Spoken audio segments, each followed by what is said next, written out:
Just minutes ago, President Trump said that ultimately the decision to keep the country open or closed is in his hands. I will say this, I want to get it open as soon as we can. We have to get our country open, Jeff. Can you say, sir, what metrics you will use to make that decision? The metrics right here.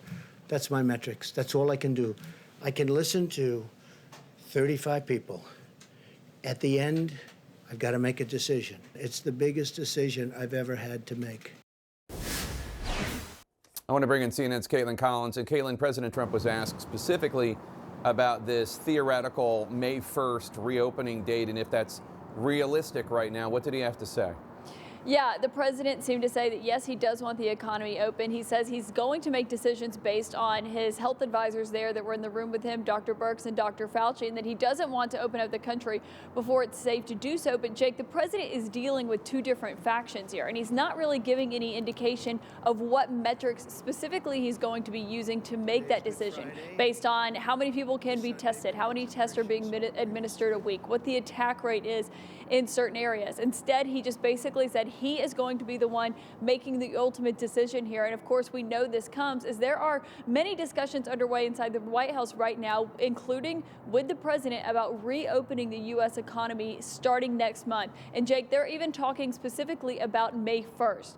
The president said they are going to be announcing that second task force on Tuesday. That's the task force that's solely focused on reopening the economy. So it certainly is something that the president is discussing. And Jake, what was also notable is just how hesitant the doctors in the room were to talk about reopening the economy next month. You heard Dr. Birx and Dr. Fauci both get up there. They said we are not seeing the peak yet in the United States. And also, neither of them really commented on that new New York Times reporting about those projections about what could happen and how cases and infections could spike if those social distancing guidelines are let up after 30 days. So basically what you're going to see play out in the White House over the next 2 weeks or so before we get to that end date is a difference between the economic advisors who want the president to get the country open and the health advisors who still do not think it is time to do so yet.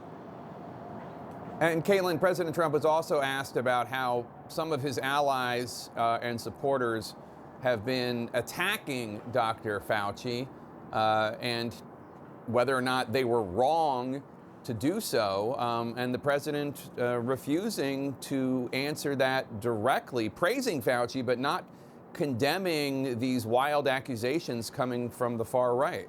Yeah, he offered no criticism of the people who have criticized the doctors that have been leading him through this and advising him on this. He only complimented them, but he did not say that they should knock it off or that they should stop criticizing people like Dr. Fauci and Dr. Birx. And you could even see that when people when Dr. Birx was answering a question about the models, that she had a sense of, I've answered this question a lot of times before, as she personally has faced criticism over people saying she's putting too much faith in the models that the president is then being presented with. All right, Caitlin Collins, thanks so much. Joining me now is former Trump administration FDA Commissioner Dr. Scott Gottlieb, who's been a leading voice about the coronavirus outbreak since January, warning the Trump administration back in early February. Dr. Gottlieb, thanks so much for joining us. So let's talk about the president's desire. All of us, we have a desire to go back to normal. How widespread do you think testing needs to be before it's safe to begin a process of getting back to normal in some way?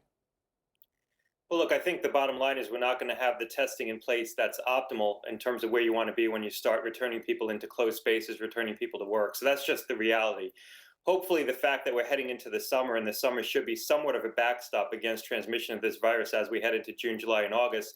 That's going to help us. But I think the reality is we're going to be returning people to work in May and June before we have all of the capacities in place that we want to in terms of testing. In terms of the number of tests you want to perform, as we're coming out of this epidemic, there's still going to be a lot of cases accruing. So you want to have enough to keep up with the cases that are still accruing and do pretty aggressive surveillance in the community to make sure new clusters aren't forming.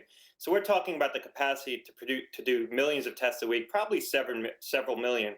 A rule of thumb might be that there are 3.8 million encounters with the primary care system every week.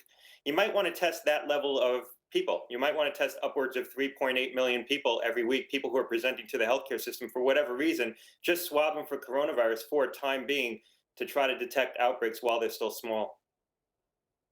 Why do you say the summer will be a backstop? I thought that the latest guidance from the National Academy of Sciences was that this summer is not going to have a favorable effect on the virus, that the warm air doesn't actually have an effect. Well, we don't know for sure. Coronas typically don't circulate in the summertime, so there is a seasonal aspect to coronaviruses generally. This one's so novel that it's likely to continue to transfer into the summer, but droplet transmission becomes less efficient in the really hot, humid months.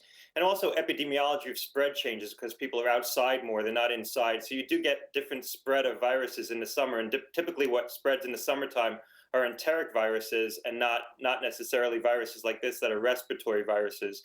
But we don't know whether or not this is going to have a seasonal component. The one thing I would say, though, is that when you look at where this has become epidemic, it's the northern hemisphere. The southern hemisphere has not had epidemic spread yet. And the risk is that when they go into their winter, they too are going to suffer epidemics of this, and then it will want to come back here in the fall. So, Dr. Gottlieb, you've written a proposal on how to reopen the country, for want of a better term. What does it look like? And is President Trump listening to your ideas? Well, I've certainly made them available to the White House. What we're saying in the plan that we put forward was that you want to see a sustained reduction in new cases, and then you want to wait an additional 2 weeks after you see a sustained reduction in new cases. We should start seeing a sustained reduction in new cases in most parts of this country in the second half of April and towards the end of April. So if you follow the timing that we outlined, that would put you in mid-May when you'd start to contemplate bringing people back to work. But the other thing we say is that you should have widespread screening in place. You should have the ability to do point of care screening in the community. And right now, screening is largely confined to hospitals. We don't have the capacity to broaden it.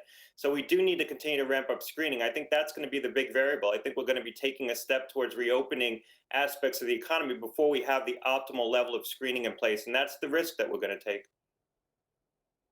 But you think it's worth taking that risk? It's not worth waiting until we have the right amount of testing out there or the right amount of screening out there? Look, it's going to be it's a careful balancing.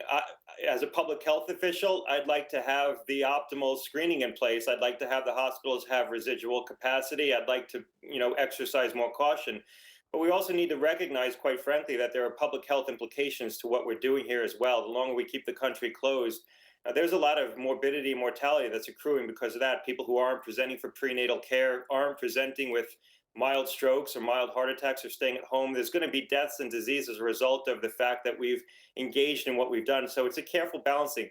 I'd like to see more screening in place. I'd especially like to see more screening in place for the fall. And so that's another concern. We're worried about May, but we also need to worry about August and having in place what we need as we go back to school in September, as we reopen residential campuses, that we can have much more widespread screening and hopefully 1 or 2 effective therapeutics to deal with this virus. If we don't have that by September, we're going to face a lot of risk in the fall that we have outbreaks and even the risk of another epidemic. And Dr. Gottlieb, when you talk about screening, are you talking about the coronavirus test that is out there right now, that there have been about 2 million of them done? Are you talking about antibody tests, which detects whether or not you were exposed to the virus and developed antibodies? What kinds of screening are you talking about? I'm talking about tests that can diagnose active infection. The serology tests that you talked about, the tests for antibodies, they're useful for public health decision making. You might find a community that's been heavily exposed to the virus, and in that case, you might make a decision if there's an outbreak there not to implement stay-at-home orders versus a community where very few people have been exposed to the virus. So the antibody tests help inform public health decision making.